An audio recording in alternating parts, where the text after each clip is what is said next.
देख रहे हैं तुलजापुरनामा न्यूज।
आता गावोगावी चावडी बैठका घेत आहे, काय नियोजन आहे कसं? चावडी बैठका, पारावरच्या बैठका, पारावरच्या बैठकीला पूर्वी खूप महत्वाचा असतो. देशाच्या आतमध्ये घेतलेल्या पारावरचा निर्णय गावकऱ्यांनी, मग तो निर्णय गाव एकजूट राहण्याचा असो, गावातले तंटे मिटवण्याचा विषय असो, किंवा अखंड हरिनाम सप्ताह असो, गावातले शांतता ठेवायची असेल तर चावडीवरती पूर्वी आपल्या आजोबा पंजोबाच्या काळात, पूर्वजांच्या काळात चावडी बैठक घेतली. देशाच्या आतमध्ये घेतलेल्या बैठक पारावरच्या, देशाच्या बाहेर जाऊन सुद्धा यश प्राप्त करून द्यायच्या पूर्वीच्या आपल्या वंशजांनी. तीच परंपरा, तीच संस्कृती आपण पुढे घेऊन चाललो. ते पारावरची बैठक किंवा त्याला चावडी बैठक, तुम्हाला काय म्हणायचं ते म्हणा. पारावरच्या बैठका सुरू केल्या माझ्या गोरगरीब मराठ्यांच्या लेकरांच्या भविष्यासाठी.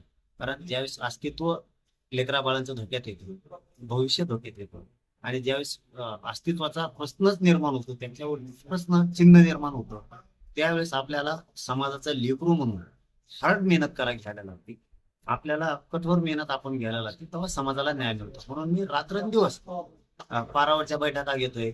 आता काल बीड जिल्ह्याच्या बाउंड्रीवरती, आज धाराशिवच्या आणि सोलापूर जिल्ह्याच्या बाउंड्रीवरती कारी गावात पारावरची बैठक अचानक ठेवली. मी अचानक येतो, पूर्व कल्पना अर्धा घंटा सुद्धा कोणाला दिलेली नाही.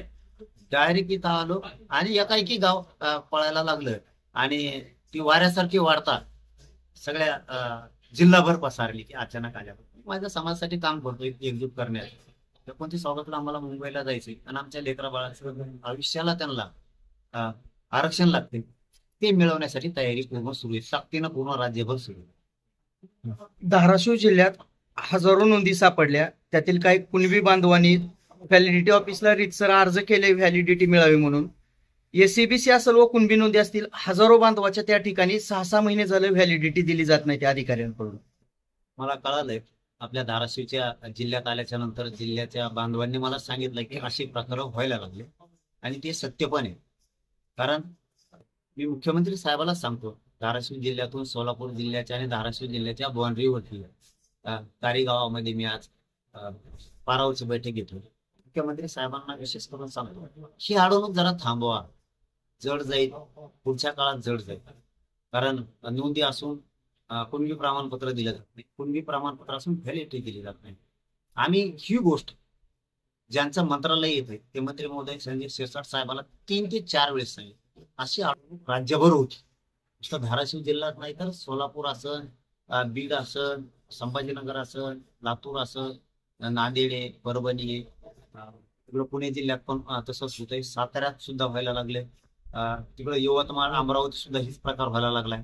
म्हणजे हे जे चाललंय ना जाणून बुजून, नाशिकला, अहिल्यानगरला, ही परिस्थिती सत्य आहे, ती जाणून बुजून अडवली जाते. म्हणून शिरसाट साहेबांना मी सांगितलं. परंतु अशी माहिती आता कानावर यायला लागली की मंत्री महोदयांनी फक्त आम्ही म्हणलं की फक्त आमच्या समाधानासाठी शिरसाट साहेबांनी फोन करायचा संबंधित अधिकाऱ्याला, प्रमाणपत्र रोखू नका म्हणून सांगायचं, आणि नंतर पुन्हा असा मेसेज द्यायचा की मी जरी तुम्हाला फोन लावला असला तरी द्यायचं, थोडं थांबून द्या, म्हणजे मराठ्यांच्या पोराचं ऍडमिशन हुकलं पाहिजे, मराठ्यांच्या पोरांची नोकरी हुकली पाहिजे त्यावेळेस व्हॅलिडिटी द्यायची.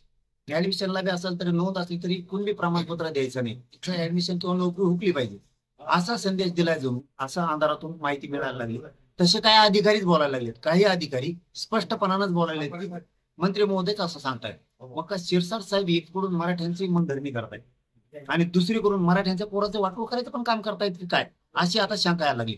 संजय शिरसाट साहेबांबद्दल आमची कसलीच तक्रार नव्हती, परंतु आता वाटायला लागले कारण आम्ही त्यांना 4 ते 5 वेळेस सांगितले तुमचे अधिकारी सांभाळा नसता आम्ही अधिकाऱ्यांना घेराव घालू. आणि आता ती परिस्थिती होणार, ती परिस्थिती 100% होणार आहे. जो या राज्यात जो अधिकारी व्हॅलिडिटी रोखील, कुणबी प्रमाणपत्र नोंद असून रोखील, त्या कार्यालयाला इथून पुढे जिल्ह्याच्या वतीने आता घेराव घातला जाणार आहे आणि याला जबाबदार संबंधित मंत्रालयाचे संजय शिरसाट साहेब असणार आहेत. कारण त्यांचेच काही अधिकारी म्हणते त्यांना जर नाव पाहिजे असेल शिरसाट साहेबाला तर आम्ही नाव सुद्धा द्यायला तयार. ते अधिकारी आता अंधारातून सांगायले, ती मंत्री सांगतात आम्हाला ते थोडं थांबवून दे, लेट करून दे, म्हणजे तुम्ही आमचे पोरं मारायला निघालात. म्हणजे याच्यात मंत्र्यावरती सुद्धा आता मराठ्यांना राज्यातल्या संशय आला लागला. आणि विशेष करून मुख्यमंत्री साहेबांना सांगतो, या धाराशिव आणि सोलापूर जिल्ह्यातल्या बॉर्डरवरून कारीगावातून की तुम्ही सूचना द्या मुख्यमंत्री साहेब सगळ्या अधिकाऱ्यांना राज्यातल्या नोंदी शोधणं, दुसरं ज्यांच्या नोंदी शोधल्या त्यांचे कुणबी प्रमाणपत्र ताबडतोब देणं आणि ज्यांचे कुणबी प्रमाणपत्र दिले त्यांचे तातडीनं व्हॅलिडिटी देणं, हे मुख्यमंत्री फडणवीस साहेबांनी तातडीनं सूचना द्याव्यात.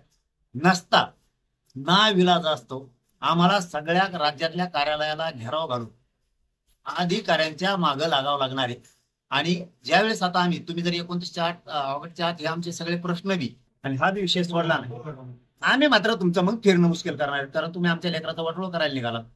आम्हाला सुद्धा तुम्हाला कसं नीट करायचं सरकारला हे पक्का माहिती. दादा, संजय गायकवाड यांनी काल आमदार निवासातील कॅन्टीन मधल्या एका कर्मचाऱ्याला मारहाण केली, ती घटना कितपत होती? ते मला आता बांधवांनी विचारलं, मला माहित नाही, मी ते बघितलं नाही काय झालं ते. परंतु ते आता काय चुकीची गोष्ट पण ते काय घडलंच माहित नाही, त्यामुळे मग चूक म्हणून का बरोबर म्हणून. त्यांचं म्हणणं असं आहे की मंत्रालयातल्या कॅन्टीनमध्ये जे जेवण होतं ते निकृष्ट दर्जाचं होतं आणि ते आमदारांना पण देण्यात आलं. मी बघतो अगोदर, त्याच्यानंतर पुन्हा तुम्हाला प्रतिक्रिया द्यायची, पण ती गोष्टच बघितली नाही त्याच्यावरती बरोबर. हिंदी भाषेच्या सक्तीवरून उत्तर भारतीय खासदार मराठी भाषेची एक प्रकारे खिल्ली उडवण्याचं कार्य करत आहेत वेगवेगळे बेताल वक्तव्य करून, त्याकडे कसं पाहता आपण? नाही, किल्ली उडीत असली तर फटके खाणार म्हणून.